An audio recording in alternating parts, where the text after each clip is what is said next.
Basically हमने क्या देखना होता है ट्रेडिंग के अंदर ना। अब देखो, मैं बातों बातों में ना आपको कुछ एडवांस लेवल की चीज़ें बता जाता हूँ, लेकिन वो अगर पिक कर सको तो। अब ट्रेडिंग के अंदर क्या सीन होता है, आपको एक चीज़ बताता हूँ मैं, चलें क्या याद करेंगे। अब फॉर एग्जाम्पल एक ये मार्केट का स्ट्रक्चर बना हुआ है इस तरीके से, ठीक है, और आपका एक ये एरिया पड़ा हुआ है, ठीक है, यहाँ भी कुछ थोड़ा बहुत इस तरीके से मैं लगा देता हूँ। अब आपकी एंट्री इस पॉइंट से है, ठीक है, आपकी एंट्री क्या है, इस पॉइंट से है। अब मार्केट आती है, ये मार्केट ने क्या दिखाया, ब्रेकआउट दिखाया, ठीक है। अब यहाँ जितने भी सेलर्स थे इस लाइन से जो ऐड हुए थे, इस लाइन से जो ऐड हुए थे, इनके स्टॉप लॉसेस यहाँ पड़े हुए थे, मार्केट इनके स्टॉप लॉस लिए, यहाँ से ये भी आउट हुआ, यहाँ से ये भी आउट हुआ, यहाँ से ब्रेकआउट ट्रेडर जो हो गया वो इन हो गया। क्या हो गया, ब्रेकआउट ट्रेडर्स की बात कर रहा हूँ, जो सिर्फ आंखें बंद करके ब्रेकआउट देख के इंटर हो जाते हैं। कुछ लोग यहाँ से इंटर हुए, कुछ लोग इस इंड्यूसमेंट से यहाँ से इंटर हो गए, ठीक है, क्योंकि प्रॉपर हाई का कंफर्मेशन का वेट नहीं किया, क्लोजिंग का वेट नहीं है, कुछ लोग यहाँ से इंटर हो गए। अब मार्केट ने क्या किया, मार्केट थोड़ा सा यहाँ आई है इस तरीके से तक, ठीक है, मार्केट ने क्या मारा, ये जो लेग निकली है, ये 100 150 200 300 पिप की लेग निकली, मार्केट ने क्या किया, पहले सेलर को आउट किया, फिर बायर को आउट किया, फिर फौरन मार्केट आहिस्ता आहिस्ता आहिस्ता आहिस्ता फिर दोबारा आ गई। अब यहाँ हमारी एंट्री पड़ी हुई है, तो मेरा आपसे सवाल ये है, क्या ये एंट्री वैलिड रहेगी या इनवैलिड हो जाएगी? हम्म, बताओ, क्या वो एंट्री वैलिड रहेगी? उसका हाथ से ज्यादा पोटेंशियल ठीक है, तो वो पहले ही चली गई काफी लोगों के। सर वो रिस्की हो जाएगी, हैवी रिस्की हो जाएगी। अच्छा जी, कमाल वैलिड, जुनेद इनवैलिड, जुनेद दोनों जुनेद एक एक वैलिड एक इनवैलिड। सब लोग जवाब दे रहे हैं, सीखने को मिल रहा है, जवाब देते हुए आपके कौन सा पैसे लग रहे हैं? सर रिजेक्शन पे देखेंगे।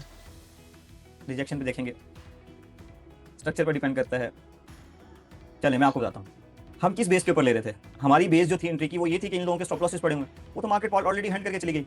मार्केट उल्टा क्या कर रही है, बायर्स को भी उड़ा के आ रही है, लिक्विडिटी लेके आ रही है, ठीक है, और पोटेंशियली ऊपर आ रही है। तो इट्स मीन कि जो आपका एरिया है जहां इसके अंदर 100% पोटेंशियल था वो 80% यूज कर गई है, ठीक है, जस्ट पोटेंशियल जो है वो 20% रह गया है।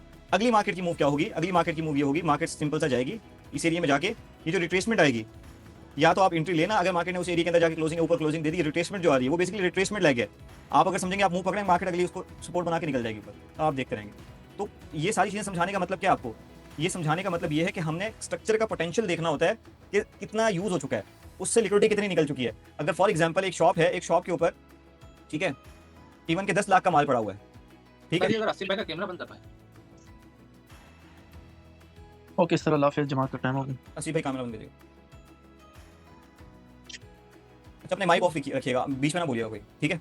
अगर एक दुकान शॉप है, उसके अंदर 10 लाख का माल पड़ा हुआ है, पोटेंशियल पड़ा हुआ है, और वहां से क्या हुआ, 3 लाख का, या फॉर एग्जाम्पल तो 3 लाख नहीं करते, 6 लाख का माल सोल्ड आउट हो चुका है, ठीक है, क्या हो चुका है, सोल्ड हो चुका है। तो पीछे कितना कितना पोटेंशियल बच गया, 40% बच गया ना, ठीक है, कितना बच गया, 40% बच गया।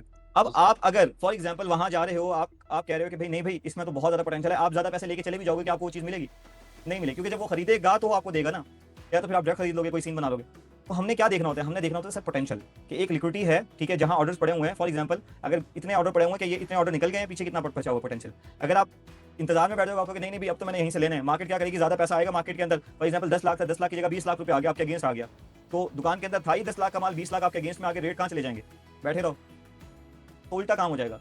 तो इसीलिए हमें कैंडल को रीड करना बहुत ज़्यादा जरूरी होता है, स्ट्रक्चर को रीड करना बहुत ज़्यादा जरूरी होता है, जिससे हमें आइडिया हो जाता है कि भाई नेक्स्ट हमारी क्या वो मूवमेंट होगी, नेक्स्ट हमने किस तरीके की चीज़ों को लेकर चलना है, व्हाट मैक्सिमम क्या होगा, मार्केट वहाँ से 40-50 दे देगी, हम बुक नहीं करेंगे, हमारी सेफ्टी फर्स्ट है, हमारा कैपिटल सेव होना सबसे ज़्यादा फर्स्ट प्रायोरिटी हमारी। मेरा सिंपल से रूल है, जब से मैंने अपना डिसिप्लिन मेंटेन किया है, जब से मैंने मतलब कि स्ट्रैटेजी के ऊपर काम स्टार्ट किया, खैर काफ़ी टाइम हो गया, जब से ये सारी चीज़ें बैक टेस्टिंग करके मैंने अपनी चीज़ें निकाली है, ठीक है, मेरा सबसे पहला रूल होता है कि मेरा कैपिटल प्रोटेक्ट होना चाहिए, सबसे पहला रूल। और लास्ट रूल भी आप कह लें, मैंने मार्केट को अपना कैपिटल नहीं देना, सीधी सी बात है, अपना कैपिटल प्रोटेक्ट करके रखना है, चाहे मुझे प्रॉफिट ना मिले। अगर ऑपोजिट कंफर्मेशन मिल रही है तो सर मैंने क्लोज करनी है, चाहे वो -5 पीपा 10 पीपा ब्रेक इवन है, कुछ भी है, उसके बाद मार्केट वहां से 500 पे भी गिर जाए, मुझे कोई फर्क नहीं पड़ता, क्योंकि मुझे वहां एक चीज मिल गई थी जिससे मेरा कैपिटल लॉस हो सकता था, मैंने वो प्रोटेक्ट कर लिया, अगली अपॉर्चुनिटी मुझे थोड़ी देर के बाद मिल जाएगी, वरना कल मिल जाएगी, मैं फिर दोबारा प्रॉफिट बना लूँ। तो कैपिटल प्रोटेक्ट करने का हुनर आपने सीख लिया, मार्केट इधर है, मार्केट कहीं नहीं जाना, आज पता है ना मार्केट रिस्क, आज फ्राइडे है, मार्केट रिस्क, सबको पता है, ठीक है, तो उस हिसाब से हम अपना मतलब चीज़ों को लेकर चल रहे हैं, ताकि पूरे वीक जो प्रॉफिट बनाया उसको वेस्ट ना करें, ठीक है, उसको सेव करें। तो जब ये चीज़ें आप सीख जाओगे ना, ये छोटी छोटी चीज़ें हैं, लेकिन टाइम लगेगा इसको क्या करने में, डिसिप्लिन इसको मेंटेन करने में, आदत बनाने में। और जिस दिन वो चीज़ें होंगी और आपके पास हुआ कोई 2-3-5 हज़ार डॉलर का कैपिटल लेके बैठे हुए, सर आपको कुछ करने की जरूरत नहीं पड़ेगी, लिटरली कुछ करने की जरूरत नहीं पड़ेगी, क्योंकि यहाँ अगर आप 10-15% भी महीने का निकालेंगे तो वही आपका 400-500-600 डॉलर बन जाएगा, वो पाकिस्तान के 1.5-2 लाख रुपए बनता है। और पाकिस्तान के अंदर रहते हुए अगर आपका मिडिल क्लास फैमिली से ताल्लुक है, अगर आप 2 लाख रुपए कमा रहे हो सर, आप बहुत अच्छे तरीके से अपनी फैमिली की ख्वाहिशात भी पूरी कर सकते हो, अपनी ख्वाहिशात भी पूरी कर सकते हो, फिर जब आगे आगे बढ़ोगे तो फिर अर्निंग भी इंक्रीज होती रहेगी। आई होप समझ आई होगी आपको।